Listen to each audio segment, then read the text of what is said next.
بسم اللہ الرحمن الرحیم۔ السلام علیکم۔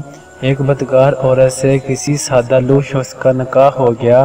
وہ عورت 6 ماہ سے پہلے ہی امید سے تھی، چنانچہ نکاح کے بعد 3 مہینے گزرے تو بچہ پیدا ہو گیا۔ سادہ لو شہری بڑا خوش ہوا کہ اللہ نے بڑی اچھی بیوی دی ہے، جس کے باعث مجھ پر اللہ نے بڑے جلدی کرم فرما دیا اور مجھے فٹافٹ باپ بنا دیا۔ بازار میں نکلا تو لوگ مزاح کرنے لگے۔ وہ بہت گھبرایا کہ لوگ مبارکباد کی جگہ مزاح کرنے لگے ہیں۔ وہ لوگوں سے پوچھنے لگا کہ تمہارے مزاح کی کیا وجہ ہے؟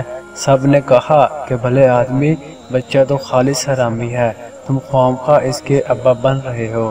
اس نے پوچھا کہ بچہ حرامی کیسے ہو گیا؟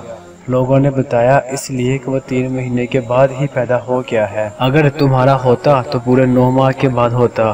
وہ سادہ لو لوگوں کی یہ باتیں سن کر غصے میں گھر آیا اور اپنی بیوی سے کہنے لگا کہ تم نے یہ کیا غضب کیا، کچھ ماہ پہلے ہی بچہ جان دیا، بچہ تو پورے 9 ماہ کے بعد ہوتا ہے۔ لوگوں میں تم نے میری ناک کاٹ ڈالی۔ چلاک عورت بولی، آپ بھی بڑے بولے ہیں، خواہ لوگوں کی باتوں میں آ گئے ہیں، تو 3 ماہ آپ کے، 3 میرے اور 3 بچے کے، پورے 9 ماہ ہو گئے، پھر اعتراض کیسا؟ سادہ لو شوہر مطمئن ہو گیا اور کہنے لگا، بالکل ٹھیک، لوگوں کا کیا ہے، وہ جل کر ایسا کہہ رہے ہیں، نتیجہ انسان کو اتنا بھی بولا نہیں ہونا چاہیے۔ اللہ حافظ۔